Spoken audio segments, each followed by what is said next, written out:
Welcome to the Small Biz Rescue podcast, where we deep dive into the heart of entrepreneurship. From practical, immediate steps to success stories from normal people like you and me that inspire. We're here to untangle the fears, simplify the process, and show you that mastering your business is within everyone's reach. You are not alone. Let's rescue your business dreams together, one episode at a time. Let's get to it. What's up, guys? Welcome back to the Small Biz Rescue podcast. I've got Bernard Powell, or he might call it Bernard, and he used to fly planes. He started his first successful business at 18, and as he puts it, strategically closed it. At age 22, he got his business and merch into a large retail chain, Mida 10 mega stores, and then 2 years later into Bunnings Warehouse. And that was, his company was only 2 years old at the time. So some huge wins and success. If you're listening in the US, then that's going to be like a Lowe's or a Home Depot. And so that's super impressive. And so, Bernard, welcome to the show. Hey, thanks, Hugh. Thank you very much. Really excited to be here. And I've been following your work, and it's fantastic. I love your show, love your energy, love what you're doing. So yeah, I'd love to share some hopefully some value for your listeners today, and I'm really excited about having a chat with you. So bring it on. We're super excited, and you are, if you can't tell from your accent, you are not in the States, correct? Where are you out of? Yeah. So I'm right down the bottom of the world, guys. So if you've never been to little New Zealand, it's not Australia, by the way. I've talked to so many Americans that think New Zealand and Australia are one country. So don't get that wrong. So yeah, we're right down the bottom of the world. So down under. So come and visit us. It's a beautiful, beautiful country. Only a few people. There's 5 million or something. 5.2 I think right now. 5.3 maybe. Anyway, it's tiny and a beautiful country. It's got everything you could wish for from a scenery and natural beauty point of view. So we'd love to see you down here, Hugh. Come on. Actually, you lived here, right? Or you came here for a bit? I went to visit. I would have been like 4 or 5 years old, so I barely remember it, if I remember it at all. Anyway, we'd love more Americans to come here. So, great place. Great place to visit and live. That's awesome. Yeah, so, and basically one of the things that we're bringing Bernard on for is he is, near and dear to my heart. He is a manufacturer that makes things for people who build houses. And so that's Premier Bricks, Premier Roofing. There's a whole bunch of other products, I believe. But he generally sells to contractors, and contractors build or renovate properties. And that kind of goes in line with me. That's just coincidental. But he also runs Premier Business Academy, which is a consulting company down in the New Zealand area. And they basically teach Kiwis and some Aussies how to run their business better. So super excited to have you on, and incredible stuff that you've already accomplished in your life so far. And you're quite young. So. Well, yeah, I don't think that. But anyway, we're on the journey and we're still trying to achieve more. So I wouldn't say we've achieved much, but we give it a good crack every day. Get up, go hard. Every day's a new battle, right? Get out there and try and kick some goals. Oh, that's awesome. Okay, so let's go a little bit way back into your early life. When you were young, did you, grow up wanting to run your own business, or did you talk about it at all? Or, how did you get, what, as a young child growing up, how did that even work? Or, so many people don't even know. Yeah, it's great. So, great question. So I was the oldest of 8 children, or still am, of course, because that doesn't really change, right? So, and so I guess I was the experiment, and, mum and dad tried all their parenting skills on me, and I don't say they did a great job with me, but they did an incredible job bringing up 8 children. So hats off, mum and dad, you're amazing. And love them to bits. And they, so dad, from as early as I can remember, he started his own accounting business, his own accounting practice, from an office at home. So kind of, and after work and on the weekends, he was always working around we had quite a big property, or big section, 3/4 of an acre, with lots of gully around, and lots of blackberry and thistles, and so he was always working to improve the property, and he got the house built when he was before he got married, and then before he had before he had children and everything. So I kind of had a great role model with dad, and mum, of course, she was amazing, bringing up all these kids along with dad. And so both of them have incredible work ethic, and always have when I remember. So, and then with the whole, I guess, being interested in business, I guess, from very young age, as soon as I learned about money, I was like always trying to, get it and do something with it, or in the early days, I guess, get money and save money, and always trying to actually, set up little playing shops with the brothers and sisters, playing, I'll sell them this and that. So yeah, we were, I guess most of the kids were pretty entrepreneurial, and then as soon as mum and dad would let me, we were out there trying to sell, do roadside stalls, selling lemons or grapefruit or stuff off, fruit off our trees, or cucumbers out of the garden, so always trying to have a crack at earning a little bit of money. So interesting. Anyway, I don't know if that's what you wanted to hear. No, yeah. So early on, so it sounds like early on you had that kind of entrepreneurial spirit. Your whole family seems that way, or Yeah. Well, I was always asking Dad, like, what can I do to earn a bit more money? Like, and there's things like washing the car or mowing the lawns, or he was very generous, very kind, and always trying to think of creative ways that I could earn a little bit of money and earn a few dollars here and there. Or it was so always, ever since I can remember, I was trying to earn a little bit of earn some money and put it away. And they opened bank accounts for us when we were really little, really young, like 5 years old, 6 years old. Open our first bank accounts and start to save some money in there. Yeah. Anyway, so hats off to mum and dad. They were amazing. They still are. Well, that's incredible. That's incredible. So what kind of led to that, like, hustler mentality? It sounds like normally the question I ask is like, were you a hustler or a floater? Clearly, it sounds like you guys were hustling. What kind of led to that mentality? Or was that just the way it was and you didn't know anything different? Or was there something in you that drove that? Yes, I guess like in the community where I grew up, and the friends and family that we had, like my grandfather was a maxillofacial surgeon. He worked really hard to get his degree. He was a top surgeon at our public hospital here. He had his own private dental practice as well. So always sort of, and then friends and family that we've been surrounded with, like, and I didn't know it at the time, but nowadays there's so many books we read that say, you're the result of the 5 people you hang out with the most, or that you spend the most time with. And maybe that's 10 people, maybe that's 5 people, whatever. You could argue the toss over that, but whatever. And I guess that being around people that were, trying to get ahead, trying to provide for their families, people that are generous. Like, I've always thought of successful people as unselfish people, and there's a common notion that we still bump into a lot today, that successful people are selfish and that's how they got successful. But in my experience, it's completely the opposite. Everyone I've ever met, including my parents and everyone in family, friends, relatives, is anyone that's successful in business have been the most generous people I've ever met. They give more to charity, they give, they give their advice, they give their money, they give their time, and so the more success you have, there's one of my pet actual topics actually, is that the more success you have, the more you can give to others, and it's an unselfish mindset, because it's very hard work to be successful, right? You know that, and so does your family and people around you. Like, if you want to be successful, it's hard work. So it's an unselfish mindset, because you're providing for your family and providing for the more success, the more you can provide for others. Anyway. Yeah, no, absolutely. Or you talking too much. Sorry, you're going to have to interrupt. No, that's perfect. No, I think, you're kind of right there. A lot of people have this mindset, or they have this image of like a wealthy person or a rich person. And they think they're stuck up, they're an asshole, whatever it may be. And for the most part, I've never, ever encountered that, right? In the media, you see it, on maybe the news, you see it. That's like the spoiled people. But I've never, ever found that to be the case, right? Usually, if you're a self-made person, you work very hard to get there, and you're just a normal person, or maybe just a selfless person. And like you said, you gave your way there. Like my mom, I remember growing up, she gave away as much as she could. We would buy homeless people, a bunch of food, and, offer job. I mean, crazy stuff like that, where most people just didn't. They were too worried about themselves. Huge. Yeah. Okay, well, we'll awesome. fast forward a little bit. So you kind of established, you grew up from an entrepreneurial mindset as a family. What kind of made you want to get into business or start your own business? I mean, 18's pretty young. I wasn't that responsible at 18. I don't know that I want to start a business then. So what kind of made you do that? Yeah, it was pretty crazy. In hindsight, like, I made, thousands of mistakes, and lost myself a lot of, and my dad a lot of money.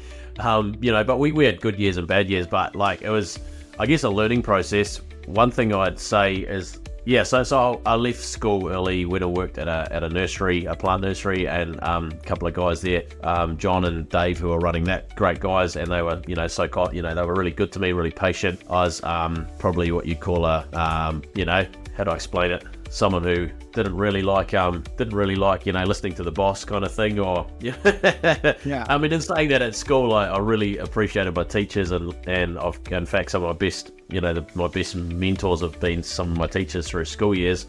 They were just incredible, and I really really got some great results from them. But I ended up leaving school about a year early, and then working in this nursery, and they gave me lots of responsibility, which was amazing. And then let me manage part of the nursery, and at one point I was kind of managing the whole thing and responsible for bringing in the revenue. So I had to get on the phone and learn how to sell flowers and different types of plants to supermarkets, and so that was a really good experience. Like, I just basically got chucked in the deep end, and I didn't really have much training. It was just like listening to John on the phone, or listening to Dave on the phone, and that was about it. Then I just got on the phone, and you gotta, I guess one thing I always say to people is, like, if you're gonna get ahead in life, like, life rewards action, and you got to do the things that you're scared of. So, like, most people are scared of picking up the phone and ringing a customer, and I was 16, 17 picking up the phone and bringing in blimmin', half the revenue for the company, at the nursery. So that was, I'd just get on the phone and ring until I'd sold all the boxes of plants that were available that day. I'd ring every supermarket in the district. So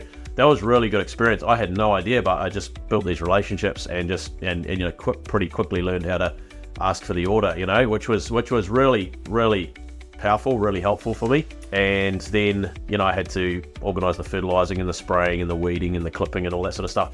And then I thought, and then I was like, I really wanted to, and then they sold the business to another guy, and I was like, I didn't have much of a connection with him, and he was favouring some other salesperson he had brought into the business, and I was like, hey, I'm not being appreciated here, so I'm tapping out. So I tapped out, and Dad helped me buy a little truck and some tools, and away I went.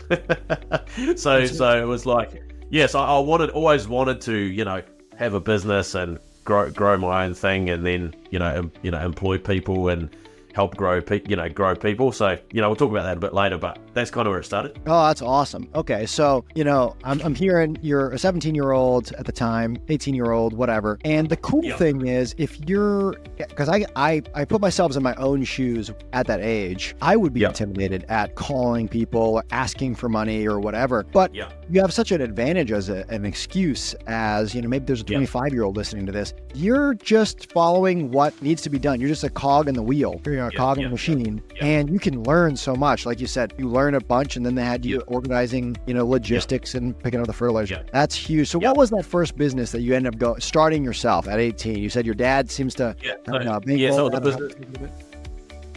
cool. So just touching on what you said, I actually probably didn't realize the lessons I was learning, or I didn't really, like, picking up the phone in my naivety or my innocence. It was like I was actually responsible pretty much for the revenue of the company, and I actually didn't really know that. I just was picking up the phone because I knew we had product coming off the line, fresh flowers, and flowers and pots of plants that had to be sold.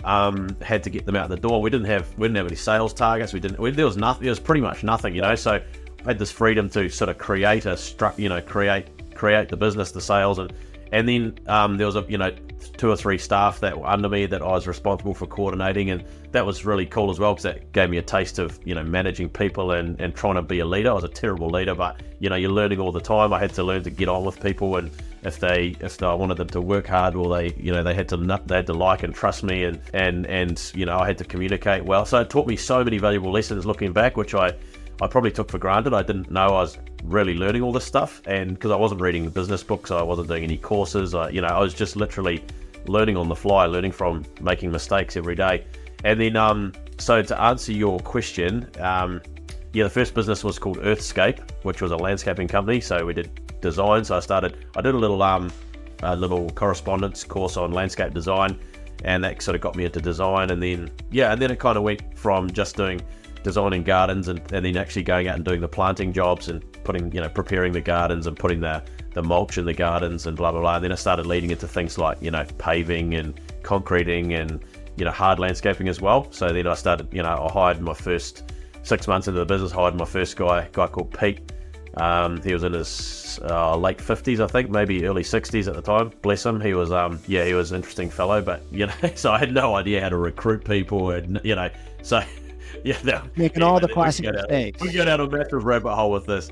Anyway, carry on. No. So I love it because you're like you're just doing the best you can, and I want to iterate something when you're like, now you as an experienced person, you're sitting there and you're like, oh, I as a 17-year-old was actually responsible for 50% or more of the revenue that came in for the business. Yep. It sounds all fancy. Most of my listeners. Well, not that fancy, but most of my listeners are going to relate to that. And I'm going to say that most people have no clue. They're not paying any attention. And that may be their job. They may be the owner, or they may be the 17-year-old or 20-year-old running the business. They have no clue that that's actually what they're responsible for, even today. And one of the things I always like to harken back to, because I'm talking about me when I say this, is that most people got into business because they were a good baker, but they don't know shit about running a bakery. Yeah, totally. They don't know about business, right? They're not great business people. Versus me and you probably now, I can run any bakery. I don't know anything about baking, and I don't need to. Yeah. And if you can coordinate that well, so it's this new skill set that is almost you learn about, but maybe it's 5 years in, maybe it's 15 years in or 30 years in that you're like, oh, I should probably know about these things. Yeah. So, that's funny. Okay, so you're making the mistakes. You said at the time you're not a good leader, or maybe you weren't a good leader. You hired this guy. He may or may not have been good. That's not where you're at today. Today, you're very successful. You're really involved in the 2-second lean community. You're the leader of, the Kiwis as far as anyone's concerned. Number 1 2-second lean company in New Zealand. What was the it moment? And we'll get into that success here in a little bit, but what was the it moment that caused you to pivot from like, I'm just running a business, or I'm floating through business ownership, and what caused you to be like, oh, there's this thing and this is how you run businesses? Yeah, it's a good question, Hugh. So there's a few ways to answer this. One is I was like, with my coaching, so I do obviously tons of business coaching around all around the world, actually, especially focused on 2-second lean, but also sales coaching and marketing coaching and things like that. But my huge passion is spreading the 2-second lean, methodology, and helping businesses set that up and get that off the ground all around the world. It's amazing. Right now I'm working with a guy in Barbados, working with several people in Australia, working with people in Canada, the UK, like all over. It's so fun. Like, you get in America, you get to meet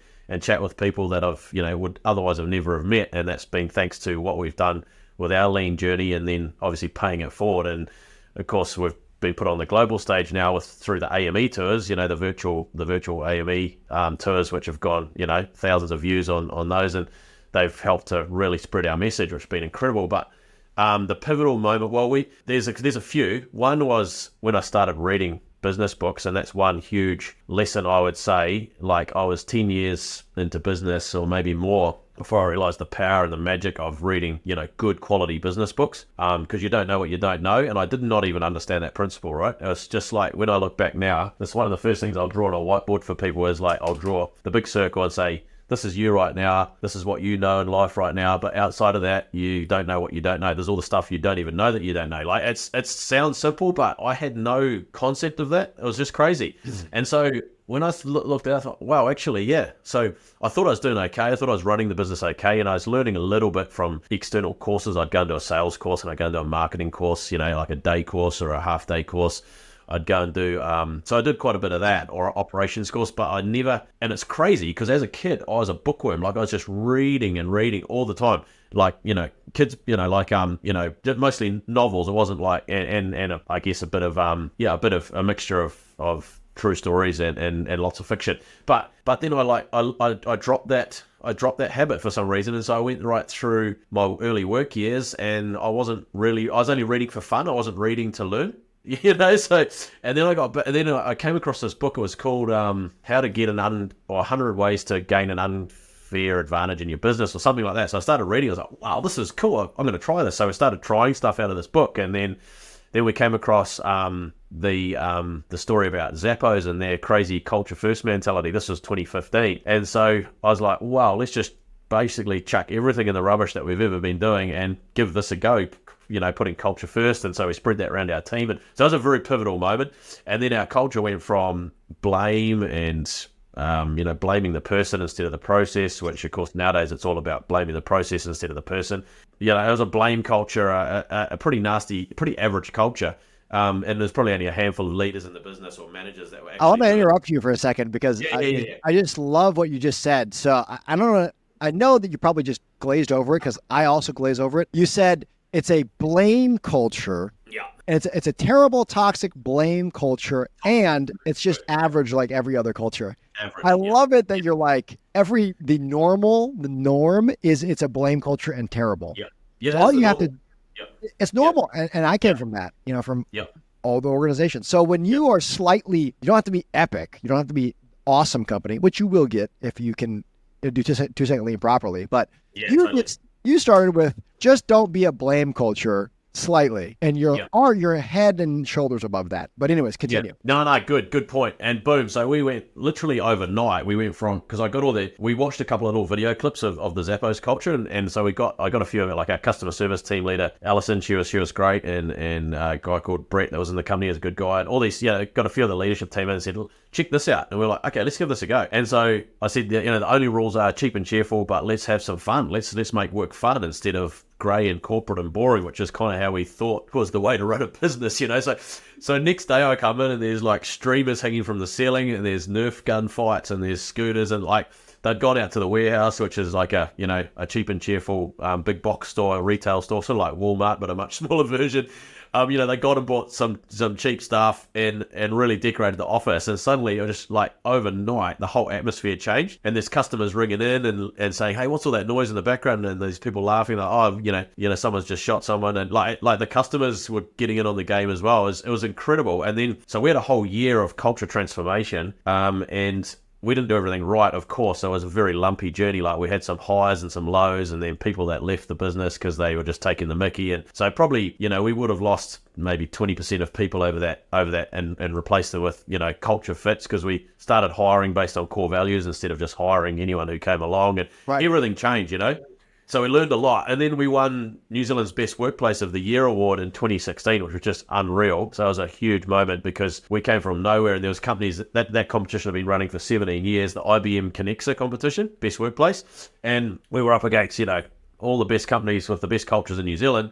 We came in, took out our category, which was a small to medium-sized business, and then took out the whole overall prize, all based on the world-class IBM Connexa questions. And it's an anonymous survey, right? So we got like a score of 98% employee engagement, which is the highest they'd ever seen in the history of the competition. So we went from like crap culture in 2015 to like world class. And then I started, like, people started calling me saying, "Oh, can you help us?" And so I started turning up at events and doing keynote speeches. I did a few for free, and then I thought, hey, I might as well charge for this. So I started charging for them and started doing conferences, being the keynote speaker at different conferences. It was crazy. And then, so that was a huge pivotal point. And then the next pivotal point was we were riding really high on success. And then we had a massive challenge in manufacturing. We had our wet cast factory, which is next door to where I am right now, and which is making wet cast paving. We were churning out about, 60 tons a day, maybe 100 tons a day in there at the time.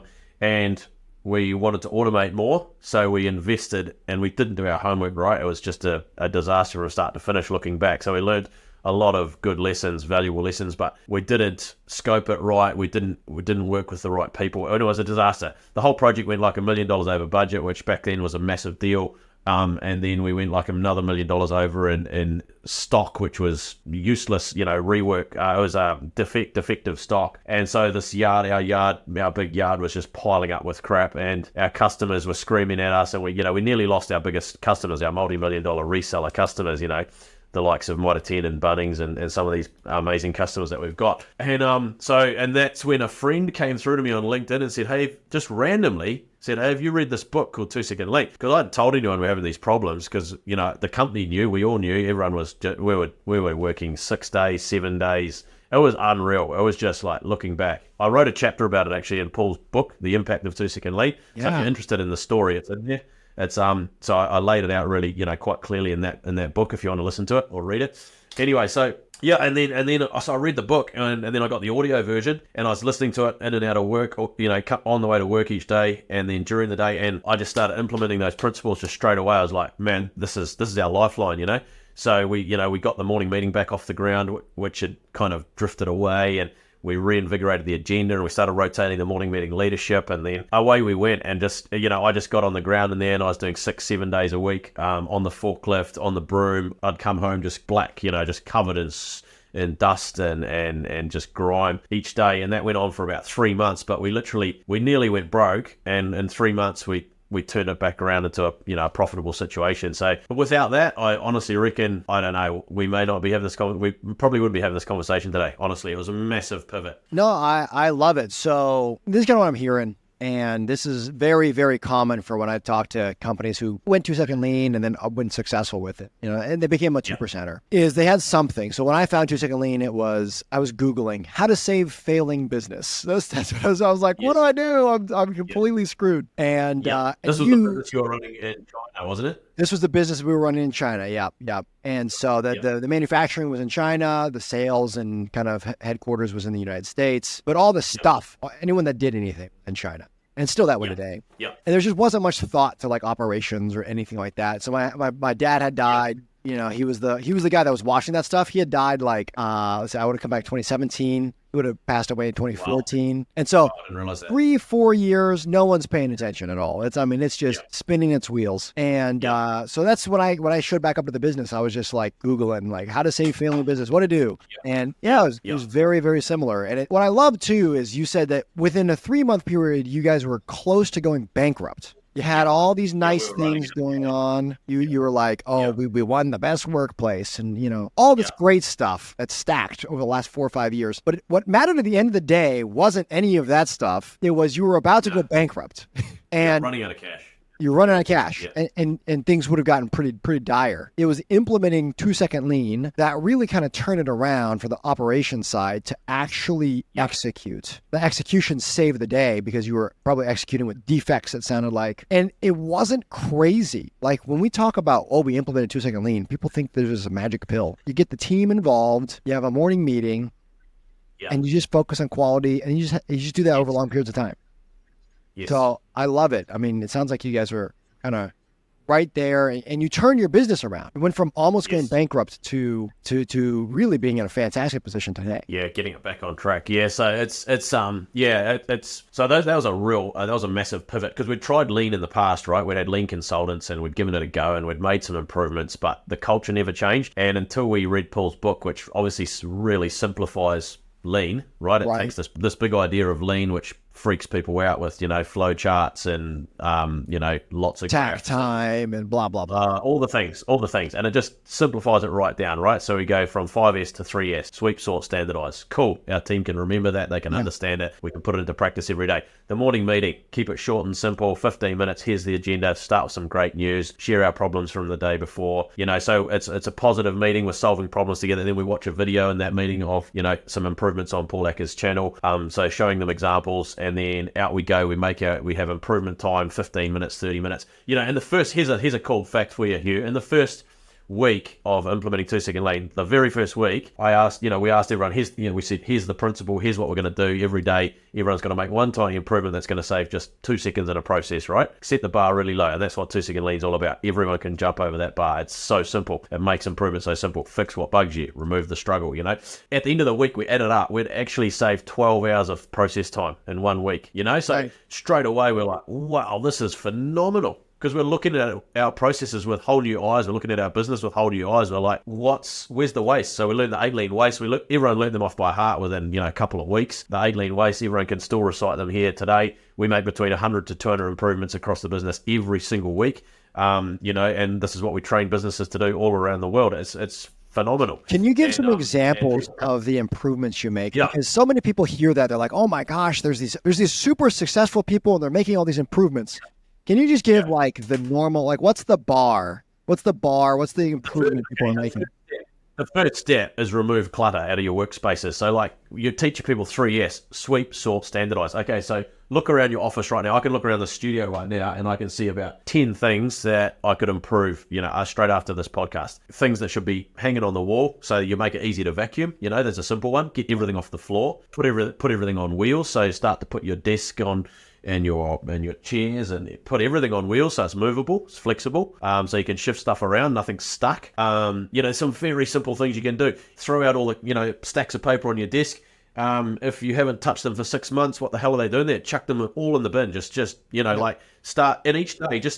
And here's the thing what freaks people out. They go, I don't know where to start. I just say, okay, start with your desk for a start, because a clear desk equals a clear mind, a clear head. So start with your desk. Just the top of your desk. And just do 15 minutes. The full desk. Whatever, yeah. And just do 15 minutes to clear up your desk. And then tomorrow, and then take a photo of it. And that's your new walkaway standard. Put that up on the wall, and that's your walkaway standard. That's how it should look. Every time you walk away from your desk, it should look like this. And tomorrow, that could get better again. So you can improve the improvement. And people get stuck that, I'll take a photo, but yeah, tomorrow I might improve it again. Sweet as. Rip the photo down, put another one up. You're setting a new standard. So you're raising the bar. Like it's simple stuff, but it takes discipline. And you got to do it every single day of the week. And do it at home, do it at work, do it in your health, do it in every area of life. And then you go, okay, once you've done your desk, I say to people, pull out your top drawer in your office. It's probably a shambles. Pull that out and make that your next improvement. And You might only have 10 minutes today, but just do 10 minutes of chucking stuff out. And then tomorrow, it might take you a whole week to finish your top drawer. Doesn't matter.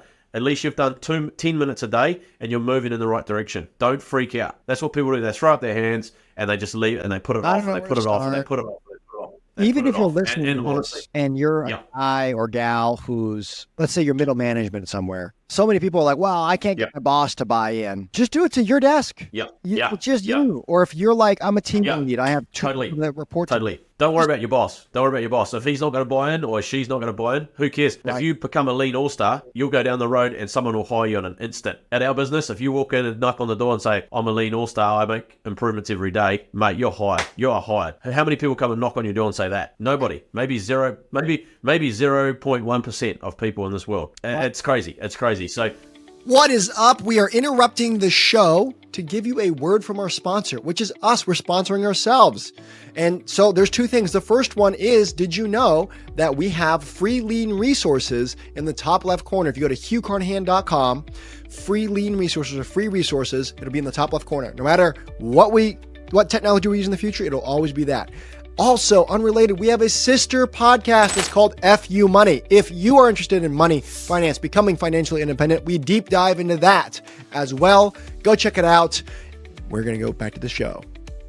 You could be surrounded by waste and surrounded by, crap culture, but if you make it better by one, then it's in your control, right? You can't control your boss, you can't control your workmates, you can't control anything else. There's things you can control and things you can't control. Just focus on what you can do yourself and get it done and just move forward, and you'll crush it in life. Even if you're in the biggest mess right now, you might be working in an absolute dump. You see it, Hubert. I go around businesses and I see some absolute disasters, like offices with desks piled this high on paper, and literally there's one next door to us, and like I've talked to him about lean. You go back 6 months later, I've given him the book to read, still the same. Nothing's not making any change. Nothing's changed. In his life, he'll continue to have struggle, frustration, mistakes, rework, and I love that quote that if you're doing non-value added work, you're shortening your life. Literally. That's scary stuff, but people don't get that. You're looking under that bit of paper, you're shortening your life because you're not adding value. You're struggling for your tools. You're not adding value. Yeah, I love that. I love that so much. There's just tons of things that you had just said that's huge, but just starting. So one of my favorite things is Paul Akers, when he first interviewed me, and I was talking with him back and forth, and he came to visit the factory, and this is in China. And one of the first things he ever said, he was like, Hugh, stop. I don't need to see anything else. He said, I've been to 108 countries in the world. I've been to thousands of manufacturing facilities, and this is the most fucked up place I've ever been. And I've been to Kazakhstan. And they don't know any better. You do. This is your fault. And so I was like, I know, Paul, isn't it great? And he was like, what do you mean? He's like, there's nowhere to go but up. We'll either go bankrupt or we're going to go up from here. We were way worse than whatever you just described for that. And I love it because it's so true. On the same note, the same company, the American side, we try to bring 2-second lean with all the success of China. And there was that arrogance and that, it's not for me issue. And I'll never forget it. There was a gentleman, and he was in middle management, lower, upper management. And he was like, we don't need to be doing any of this stuff. We just need to sell more. And I pointed to the guy that I was just talking to, and I was like, he's got to walk 6 steps for every package one way. That's 12 steps round trip. If we were to triple our sales, he's going to do 52 more per day. It's 620 steps times 24 inches, which is the average amount of step. I know it's inches. Imperial divided by 12 is 1,240 feet more per day. That guy's going to walk. No, we shouldn't. We should move. We should make it easier for that guy. And he's like, no, just sell more. You're going to burn that guy out. He's going to quit because no one was thinking. And that's the standard crux of it for most people. Yeah, and that's the problem with most business owners and most managers today is they literally have their employees or their teams just tied up doing dumb, stupid work every day because they are the 8 wastes. You go and watch them, and just their team are doing 90% waste, 10% value adding. It's terrible. Right. And they can't see it because they can't see waste, and that's what Paul says. The 3 pillars of lean. Number 1, see waste, because if you can't see waste, you can't even begin to improve. Number 2, fix what bugs you or make one tiny improvement at least, 1 per day.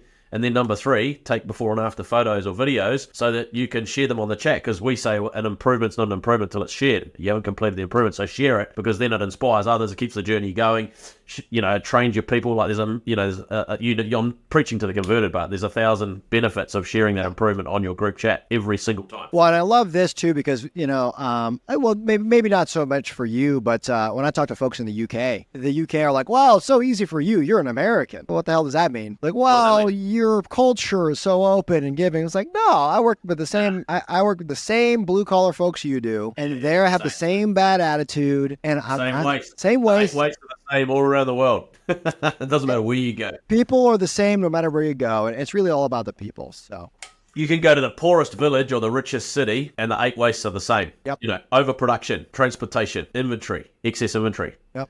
Over processing, defects, wasted motion, wasted waiting time. And they're just stacked in the top. And everyone's going to behave the same about them. Yeah. Because no one sees them. Okay, so I want to go a little bit now.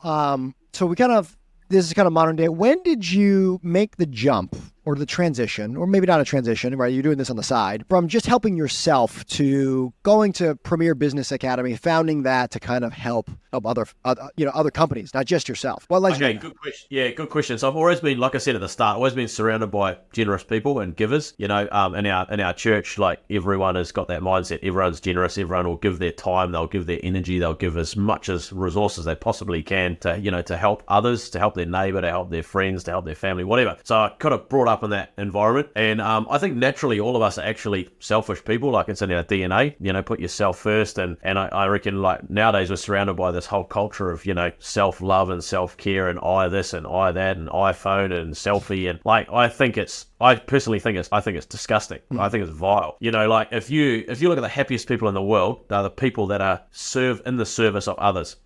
I go up to our hospital every now and again. I love our hospitals because they're such great examples of public servants who are laying down their life for others. Like you go to a nurse, they're underpaid and overworked, but they're the happiest people, literally, as a group of people that I've ever come across. And they are, they're just, and their whole day is involved in the service of others. And so I say to people, like, get out of your own fleeping selfish mindset, and I'm guilty of being stuck in this mindset so much, like poor me, victim, blame, because there's lots of things in my childhood and I can say, well, even though I believe I had an amazing upbringing compared to so many people, but there's still so many things I can say, oh, dad should have taught me this, or mum should have taught me this, or I wasn't treated right here, or wasn't treated right there, or my friends didn't treat me right at school. There's so many things. Anyone can play the victim card or the blame card. Anyone from the toughest upbringing to the best upbringing. And I tell you why I know this is because I've employed people for 20 years, Hugh, like 20 years now, over 20 years, 22 years I've been employing people. And so I've seen all walks of life, and we've employed some of the most underprivileged people. In fact, we do now. And the people in our company, we give everyone a shot at the brass ring. Like no one's excluded. There's no discrimination. Doesn't matter what your skin color is, or your religion, or your background, or whatever. And some of our top leaders in this business have come from the worst upbringings. Yes. But guess what? The difference between them and other people in our business and other people in society is that instead of playing the victim card, they take full ownership. They say, I'm responsible for where I am right now. I'm taking full ownership, and I can't change the past, and I'm going to set new goals. I'm going to change my mindset, and I'm going to control what I can control, and I'm going to move forward in a positive direction, and I'm not going to play the victim card. And it's just incredible. And that one mindset shift shift means we've got someone on, a salary of say $250,000 and lots of other perks, to someone on a salary of 60 or 70,000, and they're just stuck there because they still have that victim mentality. Bless their souls, but until they change their mindset, they are never going to get up. They're never going to grow. Absolutely. I can't control what happened to me, but I can control how I respond to it. Totally. So many people, they don't get that. And I think there's a lot of the same thing you were saying about your early childhood, about how rich people are portrayed as bad. And maybe some less articulate people said, I came from a worse position from you and I've been able to make myself better. So I don't have any remorse for you. Maybe that's kind of where that perception may have came from. But for the most part, most people are pretty giving. Hey, I'll help out. I remember what it's like to be poor. I remember what it's like to work 100 hours a week. And so, but I personally think, I agree, man. But I personally think it's a pet peeve of mine is that, and I've got, the circles that and people that I chat to all the time agree, is that we're surrounded now, this Western society, by selfish people just thinking about themselves. And that's why we've got so much depression, so much suicide, people just bound up with themselves. I help lots of young people that are going through, depression and suicidal thoughts and stuff. And as soon as I can get them outside of themselves and thinking about others and thinking about their future and the goals, instead of blaming, everything changes. It's like a whole burden getting lifted off them. They're like, you've got, it's just a downward spiral. I like to say, let's get you into the upward spiral, which is continuous improvement, growth and learning, doing things for others. And stop thinking about yourself.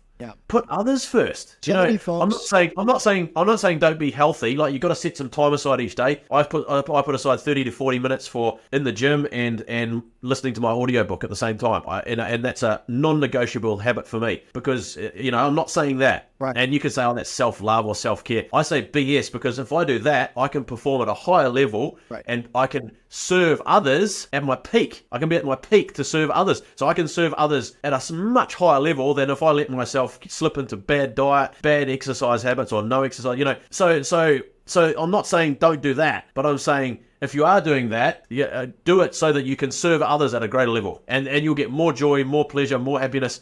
Paul's books, he writes it in Lean Life and 2 Second Lean and Lean Health. It's not all about you. It's all about giving, and you'll have a much better life. Oh, yeah. Hey, you know it, Hugh. You know it. But I'm just talking to your listeners here. If you're stuck thinking about yourself, you're on the couch watching this video, you're depressed, you've got to start getting outside of, you've got to snap out of it. You've got to change here. No one else is going to do it for you. You can't change your past, and no one else can change your past. It's happened. What happened has happened. You've got to start looking forward. Otherwise, you're just going to be stuck, and you're going to get to 70 or 80 or 90, lying on your deathbed going, damn, I've wasted my whole life. Yep. So true. So true. And so many people, again, I think it's the West. Like, the West, life is so comfortable now that luxury makes us lazy, right? Yeah, luxury makes us lazy. We're so comfortable. We invent problems. Oh, I feel like this, or I feel like that. If you go to, because I grew up in China, right, back and forth between China and the U.S., so I was constantly seeing the both sides of the coin. And the folks back in the 90s in China, it was like, oh, you hope to eat today. I hope to be able to work 80 hours this week so I can afford to send money home so my parents who raised me can eat. They don't really have, not that they don't have like depression and stuff, they have a lot of stress, but they don't have like the silly stuff that maybe their kids that are now our age have there. Yeah, totally, man. Totally. I totally agree. And like, I've had people that, people that are obsessed about working with, mental health workers that say to me, oh, you can't tell someone when they're depressed or suicidal, you can't tell them that someone in Ukraine, is getting bombed and someone here. But I say, nah, BS. They need to think outside the square and realize that what they've got, they need to write down a list of all the things they've got in their life that 99% of people around the world don't have. Like I say, I just call the BS. Like, no, I work with depressed people and I know that these things work. Write down 10 things you're grateful for every day. Write down your life goals. There's some simple processes that, because so many of these psychologists are trained to like lean in on all this self-obsessed thing. It's like, scrap it. It's so funny. I think there's like, I'm in the personal finance blogs, and they'll often be people talking about, oh yeah, don't go to Canada or don't go to the United States. Everyone there's so poor. Oh, you can't make it with this and that. And the people who are reviewing this, when they're these are people like outside of the United States who are outside of Canada who are wanting to come over. They're going to a Western country and they're like, you have these people who are like, I work one job by myself and I can't afford X, Y, Z. Okay, you're living in an apartment with Wi-Fi and air conditioning and heat and cold, and maybe you've overextended yourself and you should have a roommate, or maybe you and your family should be in a smaller house. But to the people who are talking about, oh, we're so poor, we're barely making it, it's a perspective issue, because the people who are wanting to come are like, I didn't have food. We don't have these things. We don't have a vehicle. It's those people have been sold a perception and an idea that I need the car, I need the big house, I need the watch, I need the computer. Entitlement. And you know, we could talk for hours about this, but this is the problem a lot of our societies in the West have created, the sense of entitlement that I deserve a house, I deserve a car, I deserve a job. Actually, you have to get out and work for those things. Everyone, you know, anyone who's got somewhere in life has had to work their little backsides off to get what they've got, and ditch the entitlement. You don't deserve it. You need to, and there's always someone, like what you say, there's always someone worse off. Always. There's not just one person, there's billions of people worse off. Right. You know, so absolutely, mate. And it's mindset. We're talking about mindset here, Hugh. This has gone down a massive rabbit hole. That's great, man. That's great. No, I think it's so important, though, because so many business owners, and they're like, oh, well, what does this have to do with business? Small Biz Rescue or, you know, Business Academy. Everything. Okay, so we're moving on in the interview now for the podcast. We're going to go into the next section, which is uncomfortable money questions. Are you ready? Yeah, bring it on. I just have one question for you. I always ask it. Yeah. If you got into an accident, let's say it's a coma or something, and you couldn't respond, you couldn't even give somebody your password to go do something, right? You're awake, you're fine, but you know, you're in an accident temporarily. How long could your business or family survive? And what are you doing about it? It's a great question, man. I should think about this more, but I don't. So that's a massive question. It's a pretty scary one. So the business I believe the business culture, like when I can go away for almost as long as I want, and I can just check in on our chat, and the improvements just keep coming. The business will keep improving, and it's outgrown me. It doesn't, and that's what I've always tried to build, a business that doesn't rely on me. A culture-driven business, not an owner-driven business. And that's one thing, if you're listening to this right now and you're a small business owner, the lowest value business is an owner-driven business. And you want to drive your business value up to an investment-grade business. So you go owner-driven, and then you go people-driven, and then you go systems-driven, and then you go culture-driven. And I believe that's where we are right now. We're a culture-driven business. So I think I'm confident that would keep moving forward, Hugh, because we've got the mission, the vision, the values, all that's very clear. The 14 principles, which we borrowed off Toyota and made our own. You know, we've got these clear guiding principles that, you know, that help with everyone with their decision making every day. And growth and learning here is phenomenal. You know, it's all about growing people. So every day people are learning. We could talk about that for hours too. And then, but for family, I need to do a better job of that. That's a great question, man. I love it. So you've called me off the tide out, you know?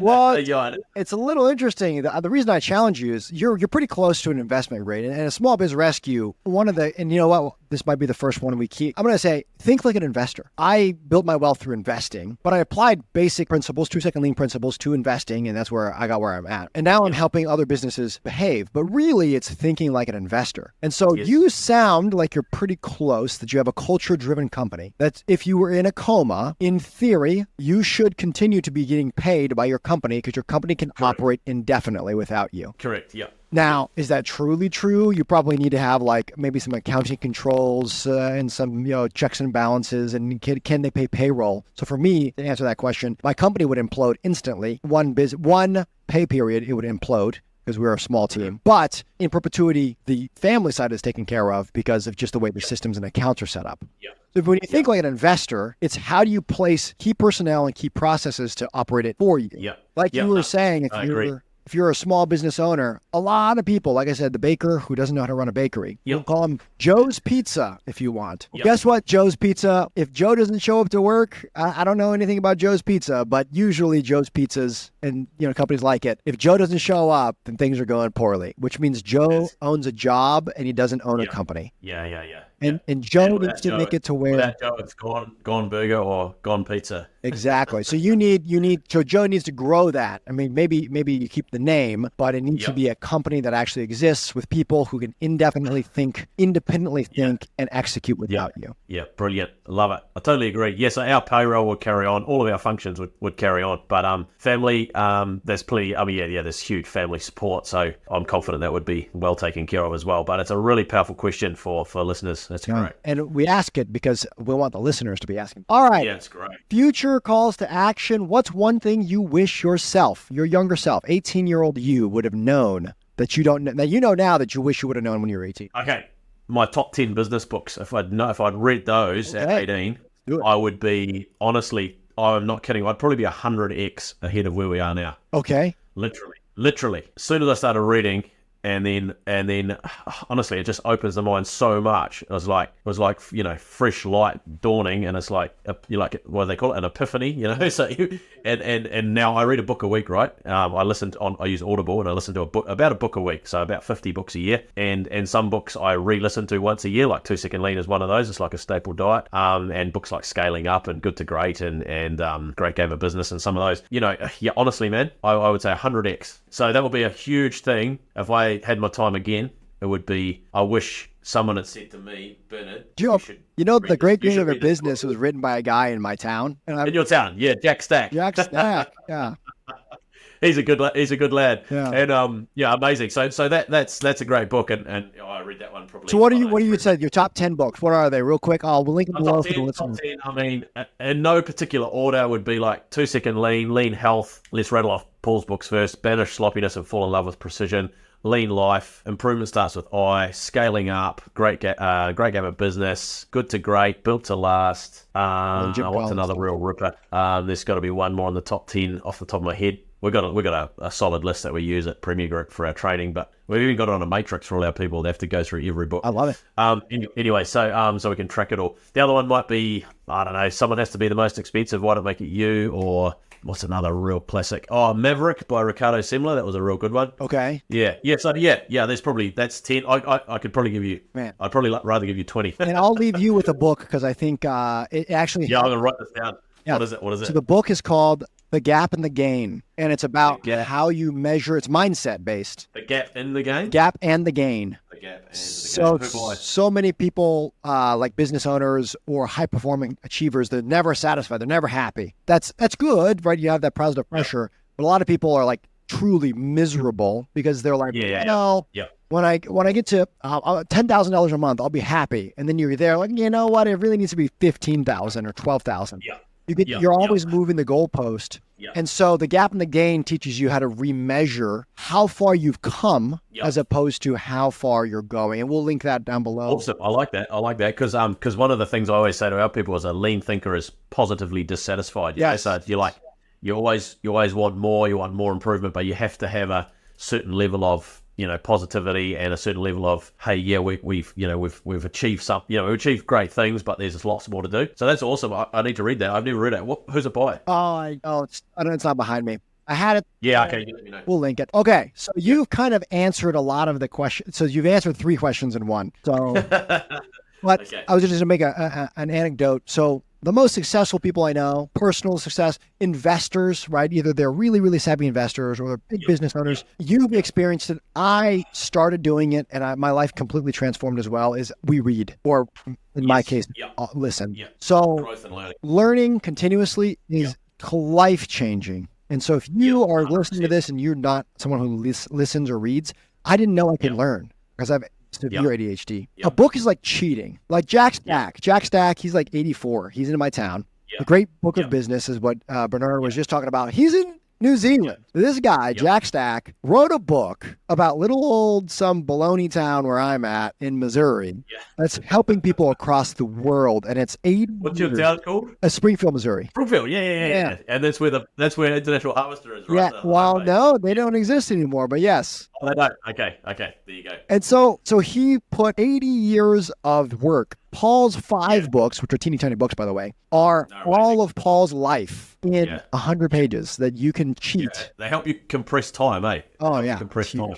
And that's why, like, that's probably my biggest. I don't like to try not to live on, with regrets at all, because you got to look forward. But a big regret is, man, 20 years ago, if I'd started reading, or 20 years ago or more, and started reading those books, I would have been, unbelievable. Huge. I love it. I hate to think, Okay. All right. So you've actually, I was going to ask for a resource, but you gave 10 resources, and it sounds like you wish they would read. So that's the actual. Oh yeah. If you're 20 years old right now, or 18 years right now, and you do what we're saying, you guys, you're gonna blow up. You're Life's gonna be. You're gonna destroy us. Do you think we're? You're gonna whip us. Yeah, we're nothing compared to you, because you got time on your side.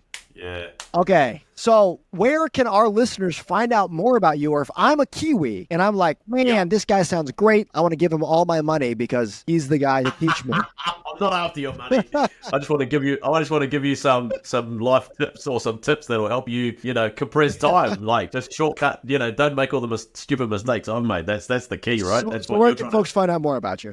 Okay, go to premierbusinessacademy.co.nz. Just jump on there, premierbusinessacademy.co.nz. Get on the homepage. There's 4 free resources. There's our YouTube channel. Subscribe to that. So just click on that and subscribe. And there's just always fresh content, helpful content on there to help you improve your business and your life, not just business. Mindset, all sorts of really, and it's short and powerful, and really, we get great feedback on that stuff. Then there's the Motivational Monday, which is an email that comes out every Monday. It's just a really good little boost for your week ahead. There's the Business Success Thursday email, which comes out on a Thursday, obviously.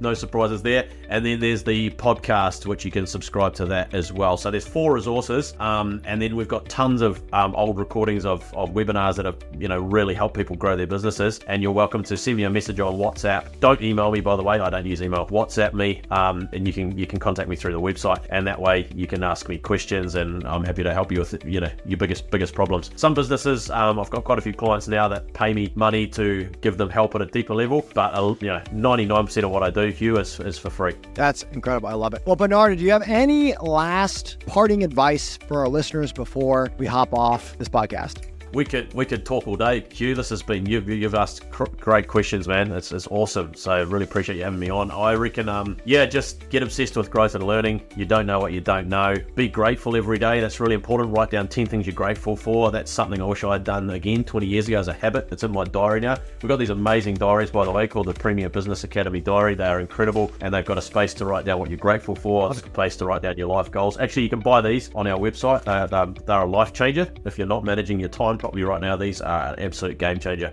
Learn, be grateful, be humble, stop thinking about yourself and start thinking about others. Just the simple ones. Pay it forward as much as you can. Get involved in the service of others. One thing I love to say is that none of us, I challenge everyone when I do a keynote speech or whatever, I always challenge the audience. I say, who in this room would be here today without this unselfish service of someone else? There's just no one. You can't get anywhere in life without the service of others, uplifting service. So that's why I say service is really the greatest honor, or the highest honor.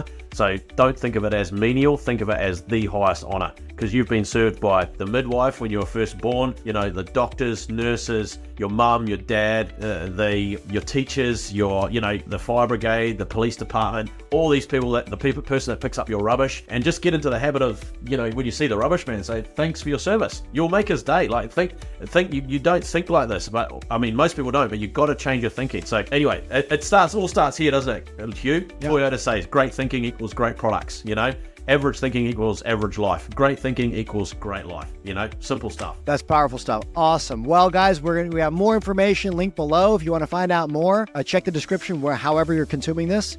And Bernard, thanks for being on. Thanks. Hey, thanks you. Let's do more of these, man. This is so fun. We could do lots of different subjects together. I reckon, we could really dive deep on, 2-second lead and mindsets and sales and marketing, all sorts of cool things if you want to. Love to do more if you can. I think it'd be a blast. All right. We'll see you. As we wrap up another episode of Small Biz Rescue, remember, your business dream does not have to be a solo journey. We are here to navigate the challenges and celebrate the victories, and to provide you the tools you need to break free from entrepreneurial enslavement. Guys, if you're listening right now, you might have gotten value from this. And if you have, it'd be a huge thanks to go wherever you're listening to this from, rate and review this, give us a 5-star rating. We listen and read every single comment and are constantly updating the show. If you want to be on the show, shoot us an email at sbr@hughcarnahan.com. Guys, remember to stay tuned, to take action, keep pushing forward. because with the right steps and a bit of courage, anyone can transform their business and their life. Until next time, keep dreaming, fighting, and let's rescue your business together. Thanks for listening, and remember, next step to your business breakthrough is just an episode away. Woo!